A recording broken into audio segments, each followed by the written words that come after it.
room then? Do they need the credit card? Yeah. Through the door. No, you've got time for a drink. You've only got 9 minutes.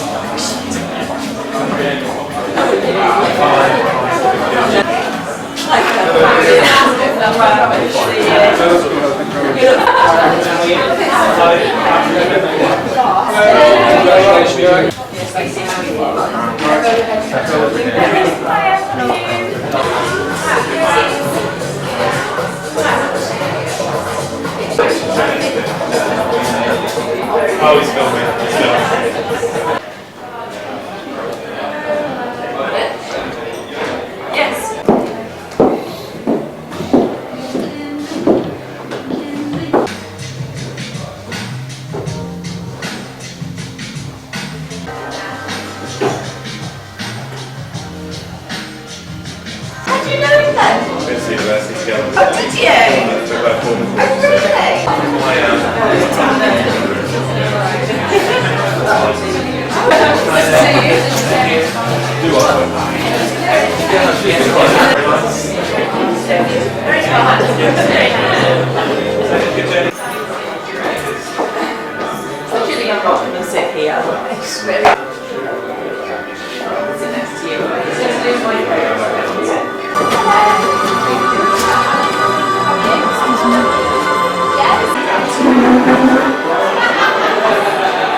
Start of the yes man syndrome.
My colleague is Jane Shelbourne-Barrow. We're both registration officers and we represent Hampshire Registration Service. Today Jane is going to be making the legal and the historic record of these proceedings. That forms the official entry in the register. And I have the great pleasure of guiding Matt and Emma through their words today. Now, I know that you've travelled quite a way to be here today, all of you. They've chosen this lovely setting of Stanwell House Hotel in Livington, which is, I understand, a place for which they're very fond here in the New Forest. And you've gathered here from Rugby and Warwickshire, London, Essex and Bristol, so various parts of the UK. And I know that Matt and Emma would like me to thank you for coming here and giving them your support.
Got my lipstick on you.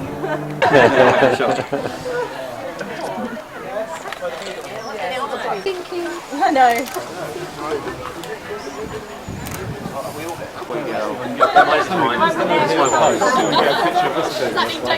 Not my blinking. What's that? You always blink. Your eyes are always shut.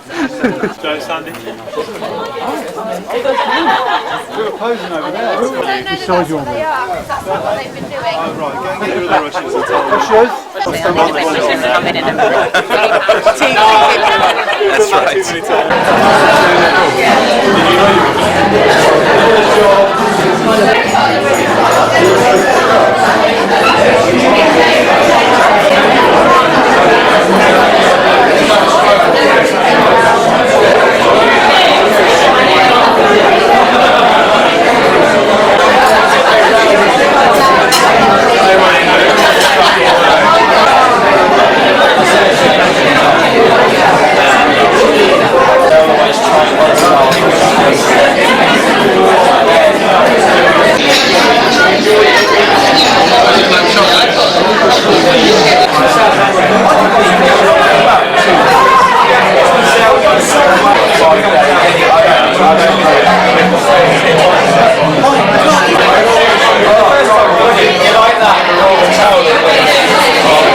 First of all, we'd like to thank you very much for coming here today to celebrate the marriage of Emma and Matt.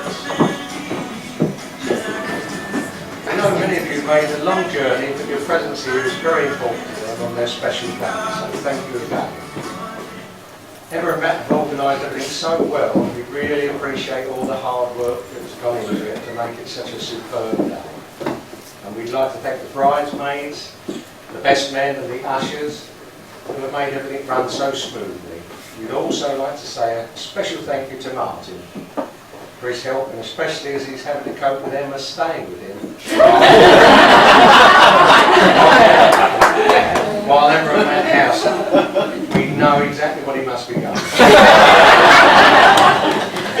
Just 1 year ago, I was giving my other daughter Sarah away. And for those of you who don't know the story, Sarah and Jay got married on the 6th of October in St Ives in Cornwall, and Matt was a guest of James. And at the wedding, when Emma and Matt met, they seemed to get on so well. And the following day, Matt asked Emma if she would like a quiet walk along the beach. Yeah, that's what you heard. I'm very gullible. The hotel was right on the beach and with all the balconies facing it. And the weather was fantastic. And as they went for their quiet stroll, friends and family were all on their balconies smiling, wondering who could lead to anything. Well, things did progress. Julie and I realised just how serious it was when Emma was willing to miss a hockey match to go and see her. And usually nothing stopped her playing. And well, here we are 1 year later, and that walk on the beach. It was the start of what we're sure will be a long and happy life together. And we're delighted to welcome Matt into our family and feel privileged to have gained 2 sons-in-law in the space of a year. Julie and I are extremely proud parents today and would like to propose a traditional toast. Ladies and gentlemen, the bride and groom. Cheers.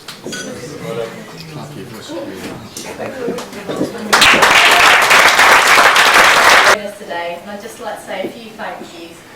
Firstly to my mum and dad for their love, support and generosity in a year that's been amazingly hectic, and to Martin, who again has been very generous, especially allowing us to take over his house at the moment. And finally to Lucy for making the lovely cakes you've probably seen outside, and my mum for decorating them. You will eventually get to eat them when the whole row of us has stopped talking. It's been just over a year since Matt and I met at Sarah's wedding, and as we've had engraved in our wedding bands, when you know, you know.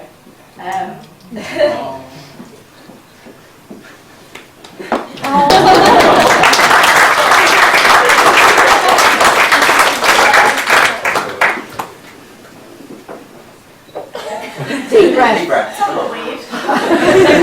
I'm so happy to have met someone like Matt, who I can truly say is my soulmate, and I've felt so welcomed by his family.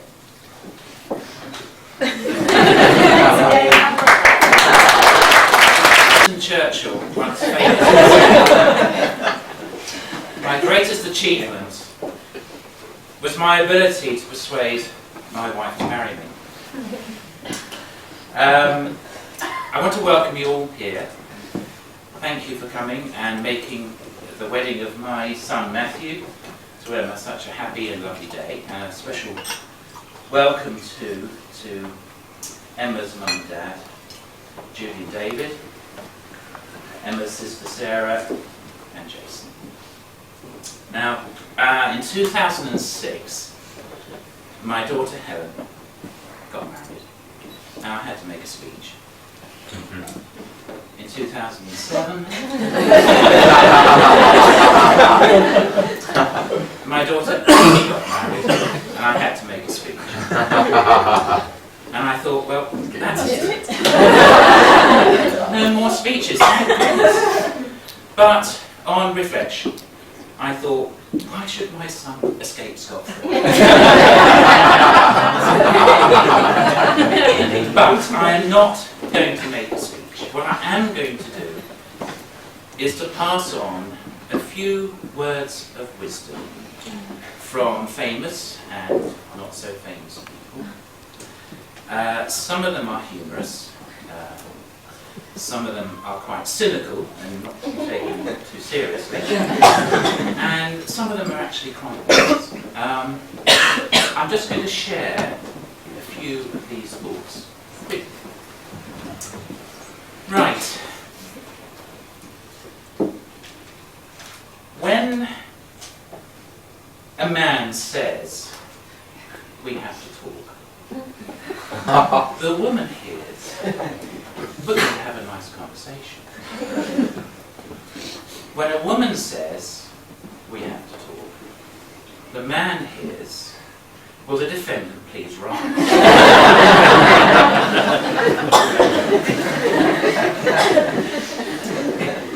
Women always worry about things that men forget. Men always worry about things that women remember. A foolish man tells a woman to stop talking. A wise man tells her how extremely beautiful her mouth looks when it's closed.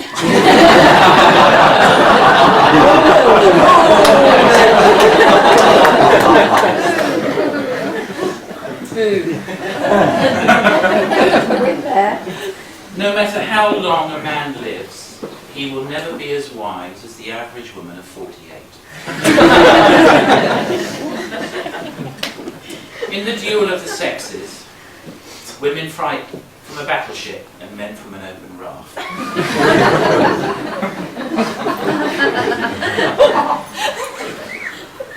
All men make mistakes. Married men find out sooner.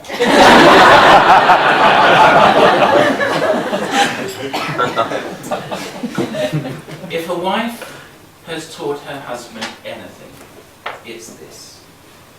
No matter what in the world he is doing it incorrectly.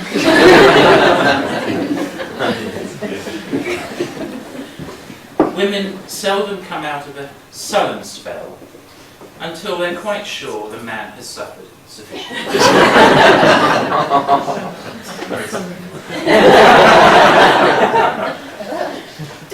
A happy marriage is the union of two good forgivers. And a successful marriage requires falling in love many times with the same person. Never ruin an apology with an excuse. And this from Homer Simpson. I never apologise, Lisa. I'm sorry, that's just the way I am.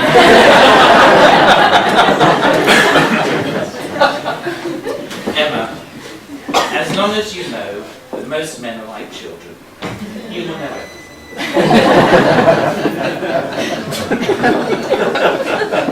And finally, if the eyes have no tears, the soul will have no rainbows. In closing, I just wish to say that I'm a very, very proud father. Matthew is a wonderful, wonderful son. I am so happy he has met Emma. Delighted she has agreed to marry him. I know you two will have a long and happy life together. I sometimes think it'll be quite fiery. But you'll have a wonderful time. Thank you. And can I just ask you all to stand and join me in a toast to Matthew and Emma. Very good.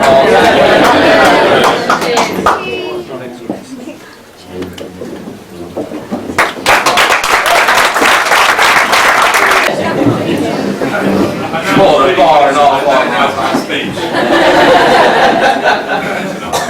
Movie!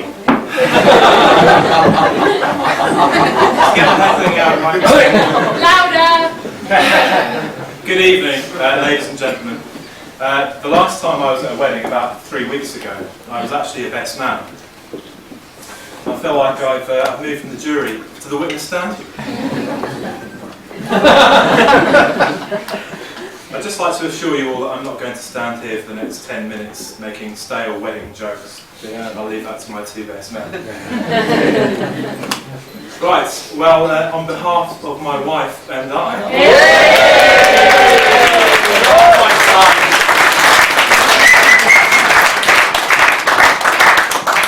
I would firstly like to thank you all for being here today and celebrating with us.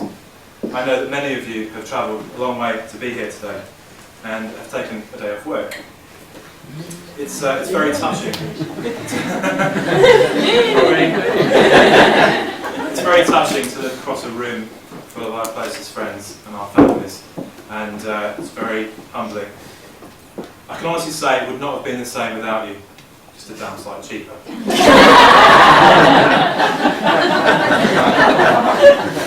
I would also like to thank my new father-in-law for his kind words and for the raging hangover he gave me a few weeks ago while staying at his house. Apparently I disappointed him with my poor drinking skills to the point where he he actually gave me a warning that he would have to have a word with my dad about my weak alcoholic constitution. In all seriousness, David and Julie have made me incredibly welcome as the newest member of their family. And I would like to thank them for their kindness and for their generosity. I would also like to congratulate them on producing such a beautiful daughter. What's funny?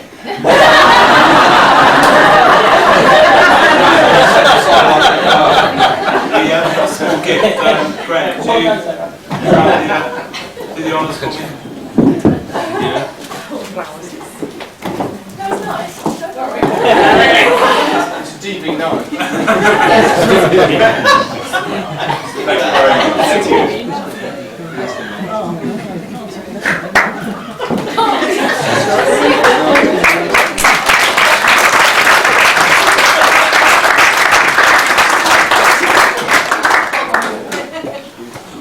Now, as Emma has already mentioned, and David, Emma and I met just over a year ago at her sister Sarah's wedding in St Ives. Now, I work with both Sarah and Jason, hence the reason for me being there.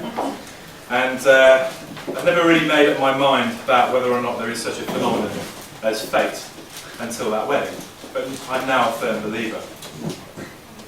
As I said, the wedding was in St Ives in Cornwall, and anyone who's been there will know that it's a beautiful place with lots of quaint little roads, lovely shops and 2 superb beaches. The problem is that it's a long, long, long drive, and it was for that reason that I decided to take a lift with 2 friends, Jude and James, sat at the back there. Now they're looking at each other now thinking, what am I going to say? On the long journey down during much idle chit-chat, Jude posed the question, what was my ideal job and my ideal woman? And after a bit of deliberation, I answered that my ideal job was that of a travel writer, sort of the Bill Bryson variety. Jude then chipped in that although that would be a fantastic vocation, it would be a bit lonely, so I would need a photographer wife that I could drag around the globe with me. I then added that along with the photography, she would have to be sporty, creative and adventurous, as well as enjoying her food and coming from a very close family. Naturally, she would have to be gorgeous and downright sexy, so I really wasn't asking for very much. We arrived at the hotel in St Ives on the Friday afternoon, the day before the wedding, and settled on the balcony overlooking the beach with a couple of beers. We were all sat around enjoying the view and the glorious weather. The view for me was made even more enjoyable by the dark brown-eyed beauty sitting just to my left. That's not my dad, by the way. On the deck. You are very pretty.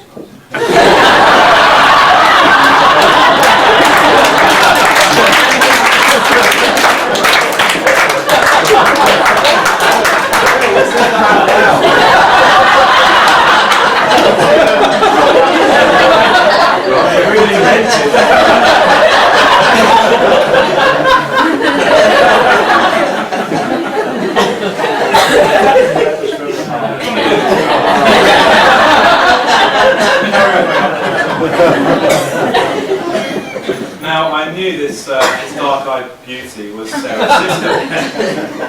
I knew because, as a red-blooded single male, I checked Sarah's Facebook profile, and so I knew that it was basically prepared. On the day of the wedding, Emma was busy taking photos, and I was being rather naughty, sneaking in and out to watch England play in the Rugby World Cup. So it wasn't until later on in the day that I actually got to sit down and talk with her. With a little matchmaking help from Jude, I should say. And looking back, Emma tells me that our initial conversation was more like an interview than me trying to chat her up. I virtually listed out the entire set of prerequisites that I created the day before. Was she interested in travelling? Yes, she liked to travel. What was her ideal job? Photographer. Did she like food? That's always helpful. Did she like food? Yes, she'd been on a gastro cooking course. Was she sporty? She played hockey for the local team. Was she creative? Yeah, she was a graphic designer. Was she adventurous? She was heading off to Costa Rica in a few weeks. I looked across at Jude and James, who were by this point laughing at the conversation I was having. And as Emma got up, no doubt exhausted by the intense grilling that she'd received, just gave me that knowing, isn't that ironic kind of look. Emma had ticked all my boxes, as well as being gorgeous and incredibly sexy. The only problem was that I had no idea if she thought I was her ideal man, or if she thought I was some raging nutter. You shouldn't have been allowed out. Shouldn't have been allowed out for an hour, let alone a weekend. At the end of the night, after several more light-hearted conversations, I decided to go for broke and ask her if she fancied a walk on the beach the following day, which David alluded to in his speech. I'd just like to talk about that walk a little bit more. The following day, I came down to breakfast and walked hesitantly into the dining room, wondering if she'd be there. Fortunately, she was, and my immediate reaction was, "Who's the man?"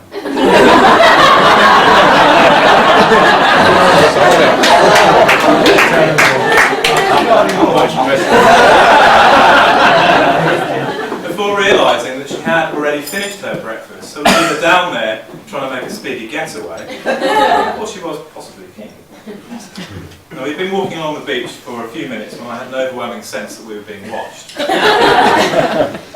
When I turned around and looked back, I saw the whole of the Ware clan standing on the balcony of the hotel, watching my every move, like some sort of remote chaperone. I'm fairly sure that I even saw a couple of red dots appear on my chest.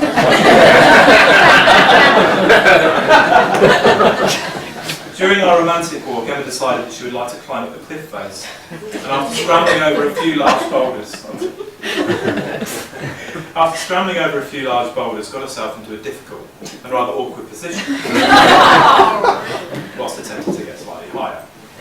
All I could see of them was a pair of walking boots and her rear end.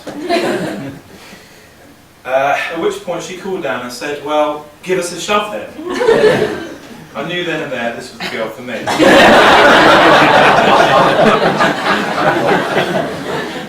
was at the top of the cliff with stunning views in all directions. Where we had our first kiss. The rest, they say, is history. Now, Em can be a little feisty, as her mother was quick to warn me, when not long into our relationship I offered to bleed all the radiators in her flat, which resulted in the boiler breaking down and the flatmate being without any form of heat for 3 days, during which a weekend at the beginning of the year when the temperature plummeted to below freezing, I was not very popular.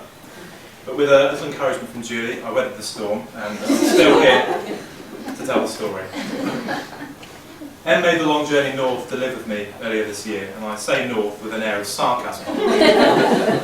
Because I think she was genuinely scared about moving up to the Midlands, where a whole untamed world of dragons and wild beasts in the bushes and trees waiting to pounce and devour and to spend summers. It was stupid enough to move. On several nights out in Essex, I have been the subject of much northern ridicule. With questions about whether one needs a passport to travel that far south, and didn't realise there was much past Watford. Whilst all the while protesting that I am in actual fact a Midlander, and was born a Southerner. Needless to say that Em has become a vital part of my family, and will soon find herself an auntie when my two, also fairly feisty sisters,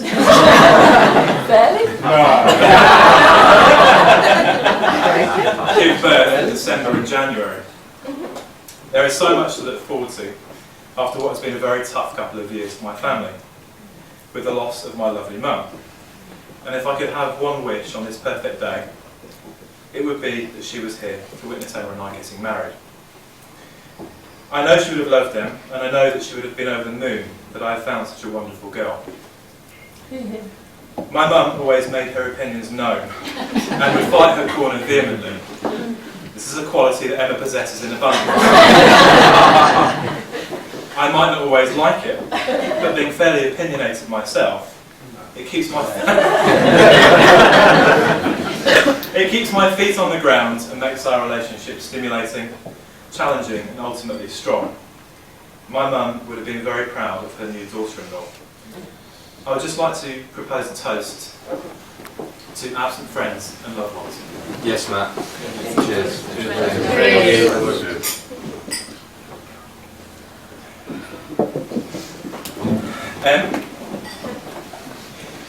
Thank you for agreeing to be my wife today and making me the happiest I've ever been. You look simply stunning, and I could not believe my luck when I saw you walking down the aisle today. The energy and the creativity that you have put into making the invites, the favours and the table plans, and all the things that have made this special day is inspiring, and I'm a lucky chap to have such a talented wife. I'm looking forward to our life together, and I wish I could say I'm looking forward to growing old and grey. You'll have to say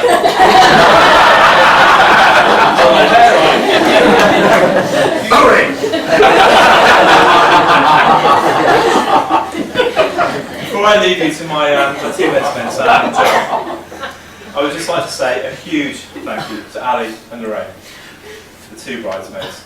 You both look absolutely fabulous today, and I know Emma is incredibly grateful for your support. I'm also grateful that you managed to get Emma up the aisle today. Makes it wear off. Ladies and gentlemen, if you wouldn't mind being upstanding.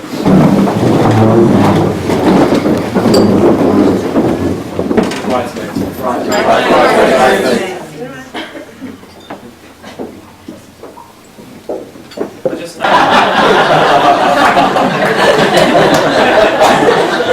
On some occasions, I've even found myself about to say, you treat this place like a hotel.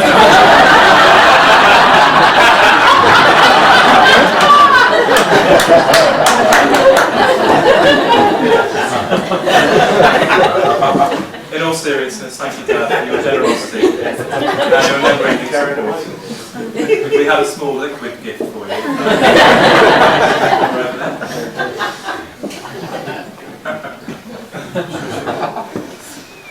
I shouldn't be condoning this, should I? Nearly there, nearly there.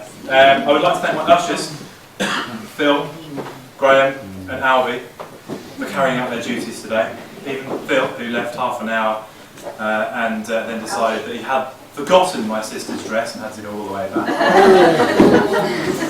That's not strictly true.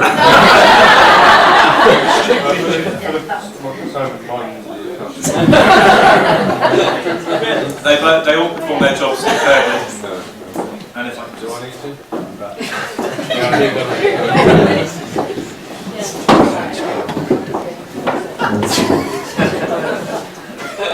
Fashionably late is what they call it. And again.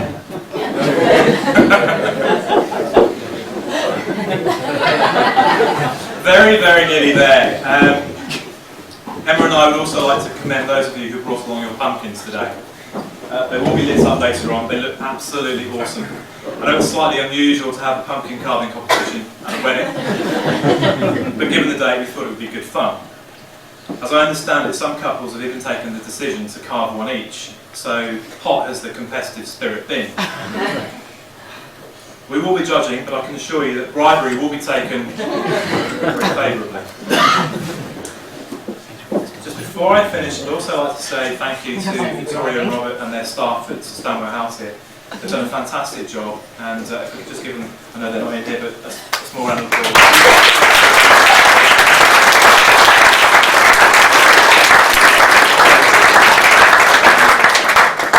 And finally,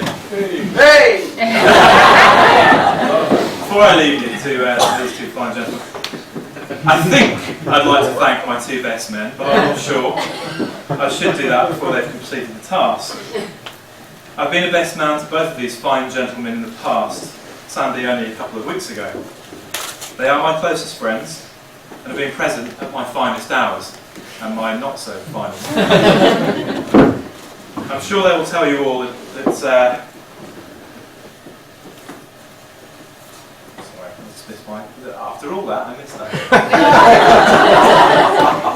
Before I go, can I just get a couple of presents out?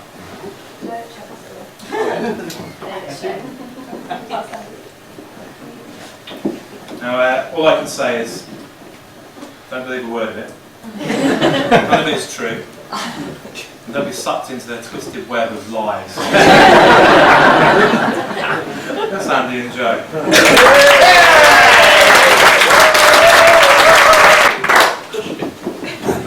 Well, good evening, ladies and gentlemen. We're nearly at the end now. We would like to thank you all for coming today and making Matt and Emma's wedding such a special occasion. I don't think I'm going to cry, but I'm nearly there. What a great day we're having.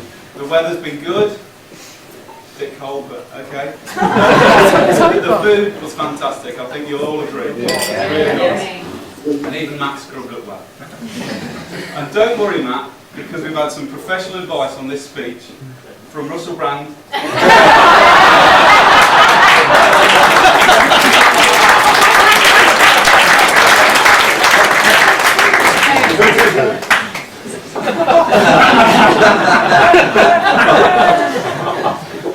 No more reviews. Well, my name's Joe, and this is Sandy. Well, we're Matt's best men.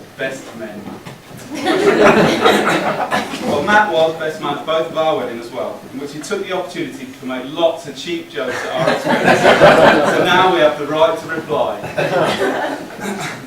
And Matt, I can tell you, it's going to be brutal. 2 against 1, it's no contest.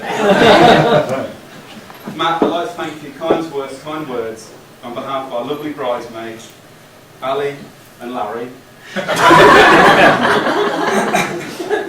I'm sure you'll all agree they've done a marvellous job today and look absolutely fantastic. Only eclipsed by Emma, who looks absolutely stunning.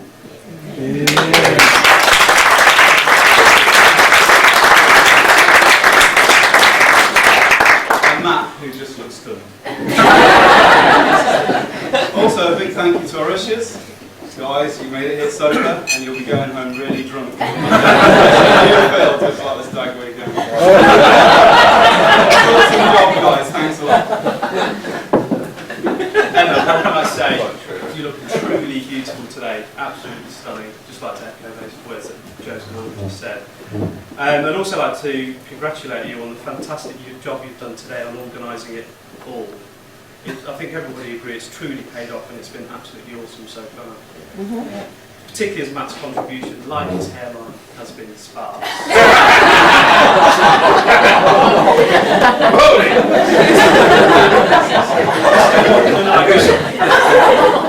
Mr. Morgan and I go back to primary school in Rugby, and so it's been a very long time. We've known each other for many, many years, and like you said, through a variety of scrapes as well. So I was actually quite surprised that, as he said, he was best man at my wedding, that he gave such a witty and charming speech. It actually did raise my suspicions that he had somebody else write it for him. Matt was born on the 15th of May, which I'm sure some of you will probably realise makes him a Taurus. Also on the 15th of May, 1941, saw the first Allied test flight of a British-made jet system, which was called the W1 turbo engine, which basically produces a hot thrust of air to propel aircraft, and it was the first flight of a jet-propelled aeroplane. And again, it was designed by Frank Whipple, who most of you will realise is an RAF engineer, who actually flew as well as designed it in the initial test flights. Given Matt's subsequent career choices to pursue a glittering career in engineering and notably car design, I think this is a particular note. Also, I think it'd be remiss of me not to highlight the fact that it's also the birthday of Buddha in Taiwan, South Korea and Hong Kong. I'm sure you can see what's going on. So it's not surprising, given all these influences, that it makes Matt the catch that he is today. So, the mind of the engineer, the heart of the bull, and also full of high-velocity hot air.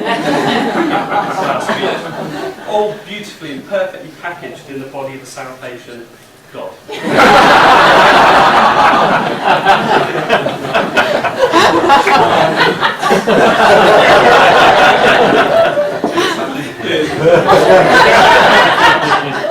It's a hard audience.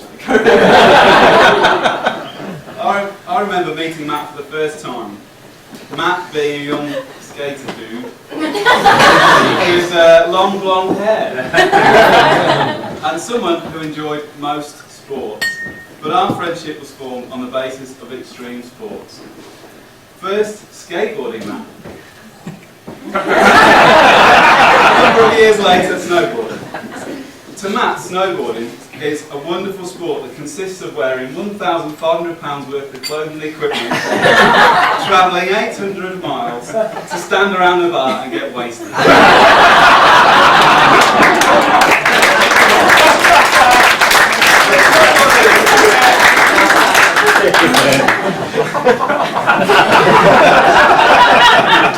That's put out in my coffin as well. Between the skateboard and the snowboarding, we did have a transition gap, which I'd like to say we participate in the lesser known extreme drinking, of which Matt excelled. Matt is truly a great friend and is well respected by all of his friends.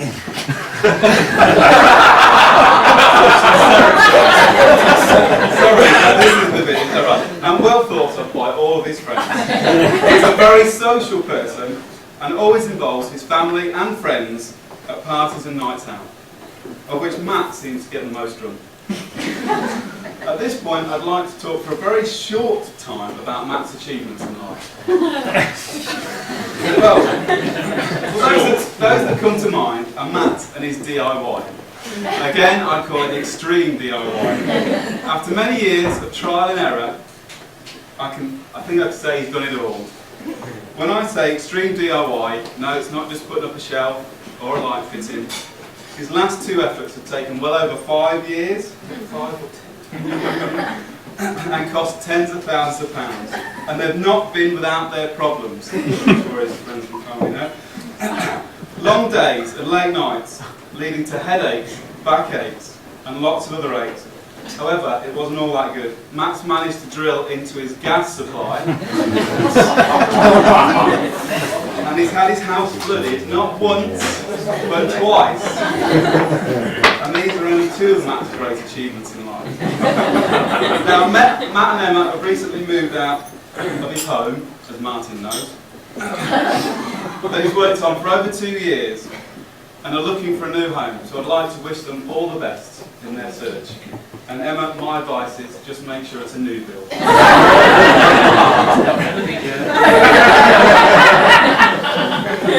Whatever comes on the market first, though, Martin.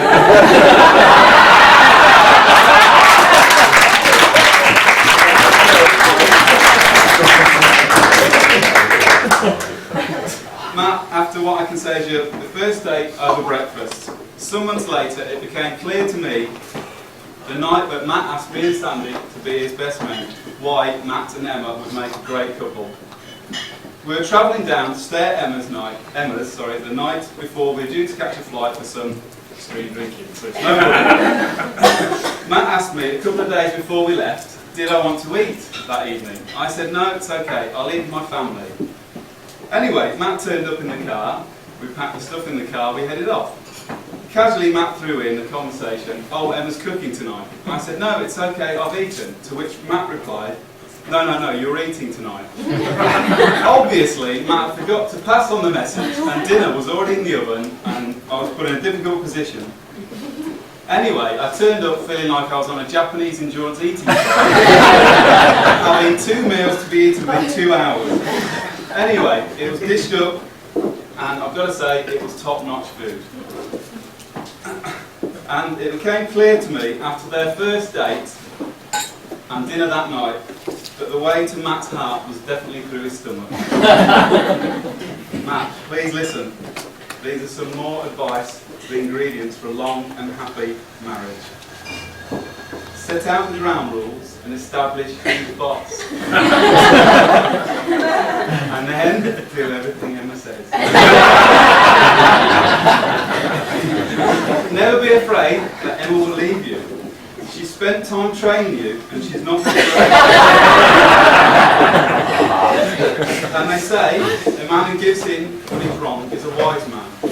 A man who gives in when he's right is married. And finally, from me anyway, you've picked a memorable day, Matt, and we hope that you never forget your wedding anniversary, as it's going to be a right horror story.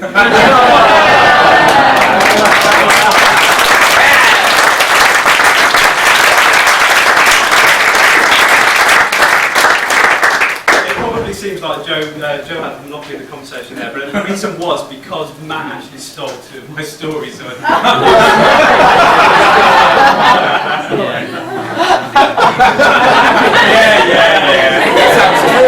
Plenty, look. Right, what we're going to do now is we're going to look at some cards that people have kindly sent in, and some comments and things that people want to share with you on your special day. Operation. So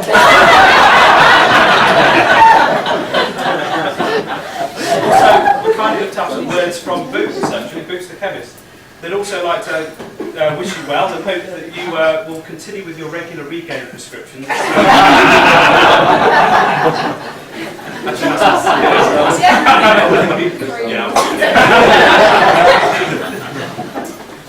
There's actually a genuine one.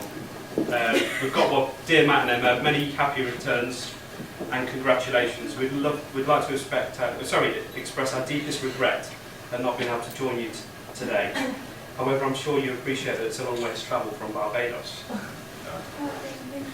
We were hoping to see you over here for your honeymoon, but no doubt you have a lovely time in Pontefract. Best of luck for the future and look forward to seeing you both soon. All our love, Aidan Lindsay. P.S. The vouchers for Big Al's hair replacement.